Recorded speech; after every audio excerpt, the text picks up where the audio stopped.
Hi hello welcome to CC Plus. നമ്മൾ ഇന്ന് വന്നിരിക്കുന്നത് അക്കൗണ്ടൻസിയുടെ ഒരു പുതിയ ഏരിയ ആയിട്ടാണ്. നിങ്ങൾക്കൊക്കെ അറിയാം അല്ലേ, നമ്മളൊക്കെ പഠിക്കുന്ന കാര്യമാണ് ഷെയർ അല്ലേ. കുറച്ചൊക്കെ ബുദ്ധിമുട്ടുണ്ടാവും നിങ്ങൾക്കൊക്കെ ഷെയറുമായി ബന്ധപ്പെട്ട കാര്യങ്ങൾ മനസ്സിലാക്കാം. അത് മനസ്സിലാക്കി എടുക്കാനേ ബുദ്ധിമുട്ടുള്ളൂ. മനസ്സിലാക്കി കഴിഞ്ഞാൽ ഇത്രത്തോളം ഈസി ഉള്ള ഒരു സബ്ജക്ട് വേറെ ഇല്ല ഷെയറിന്റെ കാര്യത്തിൽ. ഓക്കെ, അപ്പൊ നമുക്ക് നേരെ ക്ലാസ്സിലോട്ട് പോകാം. എന്താ കാര്യം എന്നുള്ളത്, ഷെയറിനെ പറ്റിയാണ് നമ്മൾ പറയാൻ പോകുന്നത്. എന്താണ് ഷെയർ? അതേപോലെ തന്നെ നമുക്കൊക്കെ അറിയാം അല്ലെ, നമ്മളൊക്കെ ഇപ്പൊ പഠിച്ച് കുറച്ചും കൂടി കഴിഞ്ഞാല് നമ്മൾ എന്ത് ചെയ്യും, ഒരു ജോലിക്കൊക്കെ കയറില്ലേ. അപ്പൊ ജോലിക്കൊക്കെ കയറുന്ന സമയത്ത് സാധാരണഗതിയിൽ ഒരു എക്സ്റ്റേണൽ സോഴ്സ് ഓഫ് ഇൻകം, നമ്മൾ സാധാരണ എന്തെങ്കിലും ജോലി, ഇപ്പൊ ഡോക്ടറോ എഞ്ചിനീയർമാരോ അല്ലെ അക്കൗണ്ടന്റ് ഒക്കെ ആവുന്നുണ്ടെങ്കിൽ അതല്ലാതെ നമുക്ക് വേറൊരു ഏരിയ ഒന്നും കൂടി പൈസ നമുക്ക് ഏൺ ചെയ്യാൻ പറ്റുന്നതാണ് ഇത്തരത്തിലുള്ള ഷെയർ മാർക്കറ്റിംഗ്, ഷെയർ ട്രേഡിംഗ് എന്നൊക്കെ പറയുന്ന കാര്യം. സോ അപ്പോൾ അതൊക്കെ ചെയ്യണമെങ്കിൽ അതിന്റെ ബേസിക് ആയിട്ടുള്ള കാര്യങ്ങൾ നമ്മൾ മനസ്സിലാക്കണ്ടേ. സോ അതാണ് നമ്മൾ ഇന്നിവിടെ മനസ്സിലാക്കാൻ പോകുന്നത്. ഷെയർ എന്താണ്, എത്ര തരത്തിലുള്ള ഷെയർ ഉണ്ട്, എങ്ങനെയാണ് ഒരു ഷെയർ ഒരു കമ്പനി ഇഷ്യൂ ചെയ്യുന്നത് തുടങ്ങിയ കാര്യങ്ങളാണ് നമ്മൾ പറയാൻ പോകുന്നത്. ഓക്കെ, അപ്പൊ നമുക്ക് നേരെ പോവാം. എന്താണ് ഷെയർ നോക്കാം. നമുക്ക് ഷെയർ എന്ന് വെച്ചാൽ എന്താണ്? It refers to the units into which the total share capital of a company is divided. അതായത് നമുക്കറിയാം ഒരു കമ്പനിയുടെ ഷെയർ ക്യാപിറ്റൽ. ഓക്കെ, നമ്മൾ നേരത്തെ പാർട്ണർഷിപ്പിനെ പറ്റി പഠിച്ചു അല്ലെ. പാർട്ണർഷിപ്പ് പഠിച്ച സമയത്ത് അവിടെ എന്താ, രണ്ടോ അതിലധികമോ ആൾക്കാരാണ് ഉള്ളത് അല്ലെ.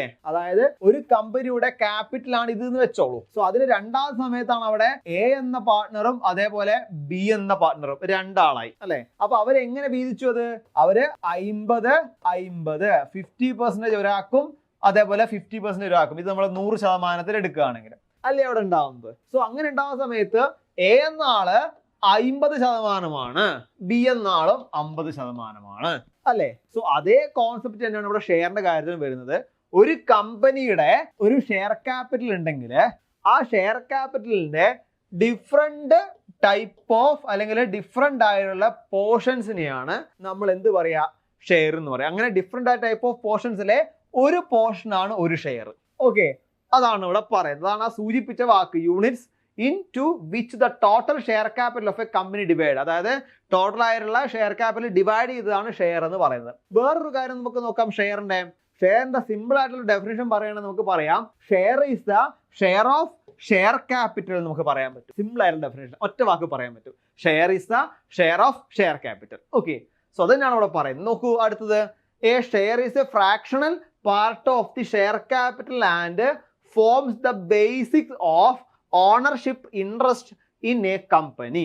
അതായത് നമ്മൾ ഒരു ഷെയർ എടുത്തു കഴിഞ്ഞാൽ ആ ഷെയറിൽ എടുക്കുന്നതോടെ കൂടെ തന്നെ ആ കമ്പനിയുടെ ഓണർഷിപ്പിലെ ഒരു ഭാഗമാകാൻ നമുക്ക് പറ്റുന്നുണ്ട്. കമ്പനിയുടെ ഓണർഷിപ്പിന്റെ ഒരു ഭാഗമാകാൻ പറ്റുന്നുണ്ട്. എങ്ങനെയാ പറ്റും നോക്കൂ.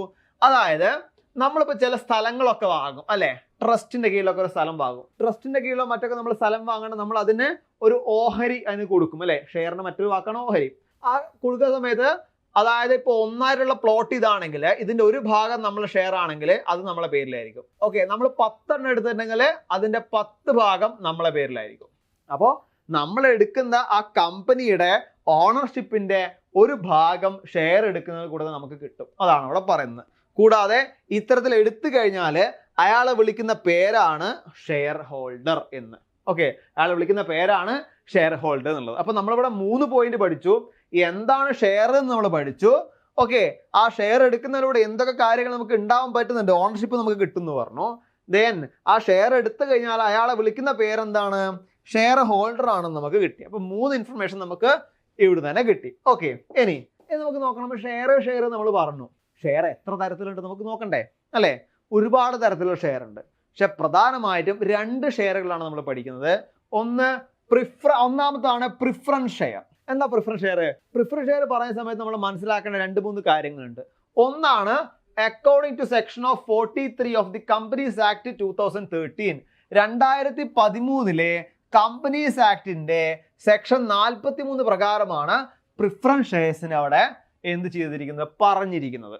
ഓക്കെ, കണ്ടീഷൻ എന്താണ്? 2 കണ്ടീഷൻ പറഞ്ഞിട്ടുണ്ട്. ഒന്നാമത്തെ condition, that it carries a preferential right to dividend to be paid either as a fixed amount payable to preference shareholders or an amount calculated by a fixed rate of the nominal value of each share before any dividend is paid to the equity shareholders. എന്താ അവിടെ point പറയുന്നത് നോക്കൂ. ഇവിടെ പറയുന്ന കാര്യം ഒന്നാമത്തെ important കാര്യമാണ് preferential right. Okay, അടുത്ത ഇമ്പോർട്ടൻ്റ് കാര്യമാണ് പറയുന്നത് എന്താണ്? Fixed rate. ഓക്കെ, എന്താണ് പറയുന്നത് നോക്കൂ. നമ്മൾ സാധാരണഗതിയിൽ ഒരു കമ്പനിക്ക് ലാഭം ഉണ്ടായി. ഓക്കെ, ഒരു കമ്പനിക്ക് ലാഭം ഉണ്ടായി. അപ്പോൾ ആ കമ്പനിക്ക് ലാഭം ഉണ്ടായി കഴിഞ്ഞാൽ ഷെയർ ഹോൾഡേഴ്സിന് എന്ത് കിട്ടണം? റിട്ടേൺ കൊടുക്കണം. ആ ലാഭത്തിന് ഒരു പങ്ക് കൊടുക്കണം. പങ്ക് കൊടുക്കുന്ന സമയത്ത് നമ്മൾ എന്ത് ചെയ്യും? ചില സമയത്ത് പലതരത്തിൽ കൊടുക്കാൻ പറ്റും. അതായത് കമ്പനിയിൽ നമ്മൾ എവിടെ പഠിച്ചു? നമ്മൾ പാർട്ണർഷിപ്പിലൊക്കെ അതിൻ്റെ ഒരു ഭാഗം പഠിച്ചാണ് അല്ലേ? അതായത് എത്രത്തോളം അതിൻ്റെ അകത്ത് പാർട്ണർ അതിനകത്ത് ഇൻക്ലൂഡ് ചെയ്തു അല്ലെങ്കിൽ എത്രത്തോളം ക്യാപിറ്റൽ കൊണ്ടുവന്നു അതിനനുസരിച്ച് റിട്ടേൺ കിട്ടുന്ന രീതിയുണ്ട്. സോ ഇവിടെ എന്താ വെച്ചാൽ ഇവിടെ എത്രത്തോളം നമ്മൾ കൊണ്ടുവന്നോ അല്ല, ഇവിടെ ഏത് തരത്തിലുള്ള ഷെയർ എടുത്തു എന്നാണ് നമ്മൾ നോക്കുന്നത്. പ്രിഫറൻസ് ഷെയർസ് ആണെങ്കിൽ എടുത്തതെങ്കിൽ അവർക്കൊരു പ്രിഫറൻഷ്യൽ റൈറ്റ് അവിടെ കൊടുക്കുന്നു. എന്തിനു വേണ്ടിയിട്ട്? അവർക്ക് ഒരു കമ്പനിയുടെ അല്ലെങ്കിൽ കമ്പനി ഒരു അവസരത്തിൽ ലാഭമോ നഷ്ടമോ എന്തുണ്ടായിക്കോട്ടെ, എന്തുണ്ടായാലും അവർക്ക് കിട്ടേണ്ട റിട്ടേൺ അവിടെ എന്തായിരിക്കും? ഒരു ഫിക്സഡ് റേറ്റ് ആയിരിക്കും. ഓക്കെ, ഒന്നുമില്ല. അതായത് ഇപ്പൊ കമ്പനിക്ക് ലാഭം ഉണ്ടായി ഒരു 100 കോടി രൂപ കമ്പനിക്ക് ലാഭം ഉണ്ടായി. 100 കോടി രൂപ കമ്പനിക്ക് ലാഭം ഉണ്ടായാൽ ഇവിടെ സാധാരണഗതിയിൽ പ്രിഫറൻസ് ഷെയർ ഹോൾഡേഴ്സിന് കൊടുക്കേണ്ടത് ഒരു 10 കോടിയാണെന്ന് വെച്ചോ. ഓക്കെ, അപ്പോൾ 100 കോടി രൂപ ലാഭം ഉണ്ടായാലും അവർക്ക് എത്രയേ കൊടുക്കുള്ളൂ? 10 കോടിയേ കൊടുക്കുള്ളൂ. ഓക്കെ, ഇനി കമ്പനിക്ക് എന്തുണ്ടായി? നഷ്ടമുണ്ടായി, നല്ല നഷ്ടമുണ്ടായി. ഓക്കെ, നഷ്ടമുണ്ടായാലും പ്രിഫറൻസ് ഷെയർ ഹോൾഡേഴ്സിന് കൊടുക്കേണ്ട പൈസ അവിടെ നിർബന്ധമായിട്ടും കൊടുക്കുന്ന വേണം. സോ അതാണ് ഇവിടെ ഇമ്പോർട്ടൻ്റ് ആയിട്ട് കാര്യം പറയുന്നത്. അവർക്ക് ഡിവിഡൻഡിന്റെ കേസിൽ ഒരു പ്രിഫറൻഷ്യൽ റൈറ്റ് അവിടെ കൊടുത്തിട്ടുണ്ടെന്നാണ് പറയുന്നത്. ഓക്കെ, അടുത്ത കേസ് എന്താണ്? That with respect to the capital carries or will carry on the winding up. അതായത് നമ്മൾ കമ്പനി അടച്ചു കൂട്ടുകയാണ്, വൈൻഡിങ് അപ്പ് ചെയ്യാണ്. സോ വൈൻഡിങ് അപ്പ് ചെയ്യുന്ന സമയത്തും ആദ്യം തന്നെ ക്യാപിറ്റലിൽ കൊടുത്ത അല്ലെങ്കിൽ ആദ്യം തന്നെ ഒഴിവാക്കേണ്ടത്, അതായത് നമ്മളെ കയ്യിൽ എത്രത്തോളം പൈസ തന്നാലും ഷെയർ എടുക്കുമ്പോൾ പൈസ തരും അല്ലേ? സോ ആദ്യം തന്നെ കൊടുത്ത് ഒഴിവാക്കേണ്ടത് ആരെയാണ്? പ്രിഫറൻസ് ഷെയർ ഹോൾഡേഴ്സിനാണ്. അവിടെയും അവർക്കൊരു പ്രിഫറൻഷ്യൽ റൈറ്റ് അവിടെ കൊടുത്തിട്ടുണ്ട്. സോ പ്രിഫറൻസ് ഷെയർ ഹോൾഡേഴ്സിന്റെ പ്രധാന പ്രത്യേകത എന്താ വെച്ചാൽ അവർക്കൊരു പ്രിഫറൻഷ്യൽ റൈറ്റ് ഉണ്ടാവും. എവിടെ? ഒന്ന് ഡിവിഡൻഡിന്റെ കേസിലും പിന്നെ വൈൻഡിങ് അപ്പിന്റെ കേസിലും. ഓക്കെ, ഇത് 2 കേസിലും അവിടെ പ്രിഫറൻഷ്യൽ റൈറ്റ് ഉണ്ട്. ഇത് ഏത് പ്രകാരമാണ്? അതാണ് ഇവിടെ പറയുന്നത്. 2013 കമ്പനീസ് ആക്ടിന്റെ സെക്ഷൻ 43 പ്രകാരമാണ് ഈ കാര്യം ഇവിടെ പറയുന്നത്. ഇമ്പോർട്ടൻ്റ് ആയിട്ടുള്ള കാര്യമാണ്. ഇനി അടുത്തൊരു ഷെയർ ഹോൾഡർ ആണ് ഇക്വിറ്റി ഷെയർ ഹോൾഡേഴ്സ്. അതും ഇവിടെ പറയുന്നതാണ് 2013 കമ്പനീസ് ആക്ടിന്റെ സെക്ഷൻ 43 പ്രകാരം പറയുന്നത്. അവിടെ നോക്കൂ, equity shares is a share which is not a preference share. Preference share അല്ലാത്ത ഷെയർ ഒക്കെ അവിടെ എന്താണ്? ഇക്വിറ്റി ഷെയർ ആണ്. അവർക്ക് എന്തില്ല? പ്രിഫറൻഷ്യൽ റൈറ്റ് ഒന്നുമില്ല. അവർക്ക് ഇത് അതായത് പ്രിഫറൻസ് ഷെയർ ഹോൾഡേഴ്സിന് കൊടുത്തു കഴിഞ്ഞാൽ ബാക്കിയുള്ളതൊക്കെ ആർക്കാണ്? ഇക്വിറ്റി ഷെയർ ഹോൾഡേഴ്സിനുള്ളത്. സോ അത്തരത്തിലുള്ളൊരു ഷെയർ ആണ് ഇവിടെ ഇക്വിറ്റി ഷെയർ എന്ന് പറയുന്നത്. ഓക്കെ, നമ്മളിപ്പോൾ പറഞ്ഞു പ്രിഫറൻസ് ഷെയർ, ഇക്വിറ്റി ഷെയർ എന്നൊക്കെ നമ്മൾ പറഞ്ഞു. ഇനി ഇതൊക്കെ എങ്ങനെയാ വാങ്ങുക? നമ്മളതറിയണ്ടേ അല്ലേ? അതുകൂടാതെ ഒരു കമ്പനി എങ്ങനെയാണ് ഇത് ആൾക്കാരിലേക്ക് എത്തിക്കുക അതും കൂടെ നമുക്ക് മനസ്സിലാക്കണ്ടേ? അതിനാണ് നമ്മൾ ഇഷ്യൂ ഓഫ് ഷെയർ എന്താണ് നമ്മൾ പഠിക്കുന്നത്. ഓക്കെ, ഇഷ്യൂ ഓഫ് ഷെയർ പ്രധാനമായിട്ടും കുറച്ച് ഏരിയ കൂടെ പോവും. നമുക്ക് അതിൻ്റെ ഏറ്റവും ഇമ്പോർട്ടൻ്റ് ആയ ഒരു 3 നമുക്ക് നോക്കാം. ഒന്നാമതാണ് ഇഷ്യൂ ഓഫ് പ്രോസ്പെക്ടേഴ്സ്. പ്രോസ്പെക്ടേഴ്സ് ആദ്യം എന്ത് ചെയ്യണം? ഇഷ്യൂ ചെയ്യണം. എന്താ പ്രോസ്പെക്ടർ എന്ന് വെച്ചാൽ അത് നമ്മൾ പറയും. Prospectors is an invitation to the public that a new company has come into existence and it needs fund for doing business. Prospectus എന്ന് വെച്ചാൽ ഈ ഒരു ഇൻവിറ്റേഷൻ ആണ്. എവിടെ കൊടുക്കുന്നത്? പബ്ലിക്കിലേക്ക് കൊടുക്കുന്ന ഒരു ഇൻവിറ്റേഷൻ ആണ്. എന്തിനു വേണ്ടിയിട്ട്? ഒരു പുതിയ കമ്പനി നിലവിൽ വന്നിട്ടുണ്ട് എന്നും അതിന് ബിസിനസ് ചെയ്യാൻ വേണ്ടി പൈസ വേണമെന്നും അല്ലെ പൈസ പബ്ലിക്കിനടുത്ത് വാങ്ങുന്നുണ്ടും എന്ന് പറഞ്ഞുകൊണ്ട് ഇറക്കുന്ന ഒരു ഇൻവിറ്റേഷൻ ആണ് പ്രോസ്പെക്ടേഴ്സ് എന്ന് പറയുന്നത്. ഓക്കെ, സോ ആദ്യമായിട്ട് ചെയ്യുന്നതാണ് പ്രോസ്പെക്ടേഴ്സ് ഇഷ്യൂ ചെയ്യുക. സോ ഈ പ്രോസ്പെക്ടേഴ്സ് ഇഷ്യൂ ചെയ്യുന്നതോട് കൂടെ തന്നെ പബ്ലിക്കിന് ഇങ്ങനെ ഒരു കമ്പനി ഉണ്ടെന്നും അവർ ബിസിനസ് ചെയ്യുന്നുണ്ടെന്നും ഏത് തരത്തിലാണ് ബിസിനസ് ചെയ്യുന്ന തുടങ്ങിയ കാര്യങ്ങളൊക്കെ അവിടെ മനസ്സിലാക്കാൻ പറ്റും. അതാണ് ഒന്നാമത്തെ കാര്യം. ഓക്കെ, ഇനി അടുത്താണ് റെസിപ്റ്റ് ഓഫ് ആപ്ലിക്കേഷൻ. ഇത്തരത്തിൽ എന്ത് ചെയ്താൽ പോരാ? അതായത് നമ്മൾ പ്രോസ്പെക്ടസ് ഇഷ്യൂ ചെയ്തപ്പോൾ ആൾക്കാർക്ക് മനസ്സിലായി ഇത്തരത്തിലൊരു കമ്പനി ഉണ്ട് എന്നും കമ്പനി ബിസിനസ് ചെയ്യാൻ പോകാന്നൊക്കെ ആൾക്കാർക്ക് മനസ്സിലായി. സോ അത് കഴിഞ്ഞാൽ ആൾക്കാർ എന്ത് ചെയ്യും? അതിനെപ്പറ്റി അന്വേഷിക്കും അല്ലെ? കമ്പനീനെ പറ്റിയും കമ്പനി ചെയ്യുന്ന ബിസിനസിനെ പറ്റിയൊക്കെ അന്വേഷിച്ച് കഴിഞ്ഞ് ഇൻട്രസ്റ്റ് ഉള്ള ആൾക്കാർ എന്ത് ചെയ്യും? അത് വാങ്ങാൻ വേണ്ടി നോക്കും. സോ അത് വാങ്ങാൻ വേണ്ടിയിട്ട് അവരെന്ത് ചെയ്യും? ഒരു ടോക്കൺ എമൗണ്ട് കൊടുക്കും അല്ലെ? ഒരു ടോക്കൺ എമൗണ്ട് അവിടെ കൊടുക്കും. സോ ഇവിടെ പറയുന്നത് എന്താണ്, ആപ്ലിക്കേഷൻസിന്റെ റെസിപ്റ്റ് ചെയ്യുന്നുണ്ട്. അതായത് നിങ്ങൾ കൊടുക്കുന്ന ആപ്ലിക്കേഷൻ, അടുത്തൊരു സ്റ്റെപ്പാണ് റെസിപ്റ്റ് ഓഫ് ആപ്ലിക്കേഷൻ. എന്താണ്, അതായത് നമ്മൾ അവിടെ പ്രോസ്പെക്ടസ് ഇഷ്യൂ ചെയ്ത് കഴിഞ്ഞു, അപ്പോൾ ആൾക്കാരിലേക്ക് എത്തി ഇങ്ങനെ ഒരു കമ്പനി ഉണ്ട് എന്നും ആ കമ്പനി ബിസിനസ് ചെയ്യാൻ പോകുന്നതൊക്കെ മനസ്സിലായി.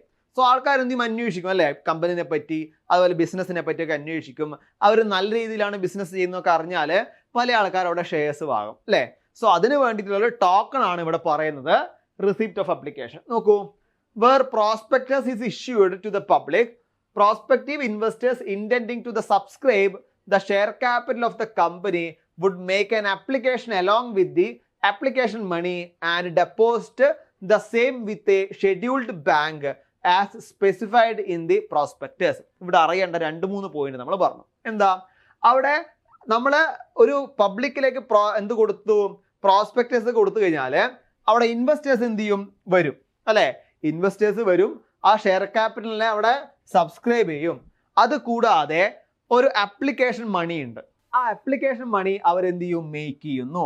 ആപ്ലിക്കേഷൻ കൊടുക്കാൻ വേണ്ടി ഒരു ആപ്ലിക്കേഷൻ മണി അവര് പ്രോസ്പെക്ടേഴ്സിൽ പറഞ്ഞ് അതേ ഷെഡ്യൂൾഡ് ബാങ്കില് അവരെന്ത് ചെയ്യുന്നു, നിക്ഷേപിക്കുന്നു. ഷെഡ്യൂൾഡ് ബാങ്കില് അവർ നിക്ഷേപിക്കുന്നു. സോ അങ്ങനെ നിക്ഷേപിച്ചു കഴിഞ്ഞാല്, അതായത് ആ കമ്പനിക്ക് വേണ്ട സബ്സ്ക്രിപ്ഷൻ ആയി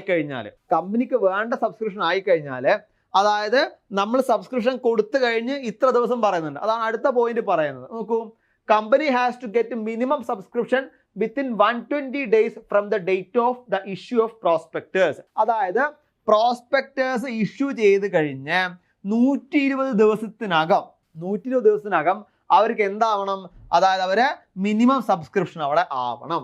ഇനി അഥവാ അതാവാൻ പറ്റിയില്ലെങ്കിൽ, അതാണ് അടുത്ത പോയിന്റ് പറയുന്നത്, the company cannot proceed for the allotment of shares. അഥവാ അത് ചെയ്യാൻ പറ്റിയില്ലെങ്കിൽ എന്ത് ചെയ്യാൻ സാധിക്കില്ല, അടുത്ത ഏരിയയിലേക്ക് പോകാൻ പറ്റില്ല. അടുത്ത ഏരിയ ആണ് അലോട്ട്മെന്റ്, അതിലേക്ക് പോകാൻ പറ്റില്ല. അങ്ങനെ പോകാൻ പറ്റാത്ത കമ്പനികളൊക്കെ, അതായത് ആപ്ലിക്കേഷൻ മണി അവർക്ക് തിരിച്ചു കൊടുക്കണം. എത്ര, വിത്തിൻ 130 ഡേയ്സ്, 130 ദിവസത്തിനകം ആ ആപ്ലിക്കേഷൻ മണി അവർക്ക് തന്നെ തിരിച്ചയക്കണം. അപ്പൊ ഈ ഒരു ഏരിയയില് 2-3 പോയിന്റുകൾ പറയുന്നുണ്ട്. ഒന്നാമത്തതാണ് ഇവിടെ പറയുന്ന കാര്യം, ആപ്ലിക്കേഷൻ മണി അവിടെ പ്രോസ്പെക്ടേഴ്സിൽ പറഞ്ഞ ഷെഡ്യൂൾ ബാങ്കിൽ അവിടെ നിക്ഷേപിക്കണം. ഇനി മിനിമം സബ്സ്ക്രിപ്ഷൻ 120 ദിവസത്തിനകം അവർക്ക് എന്ത് വേണം.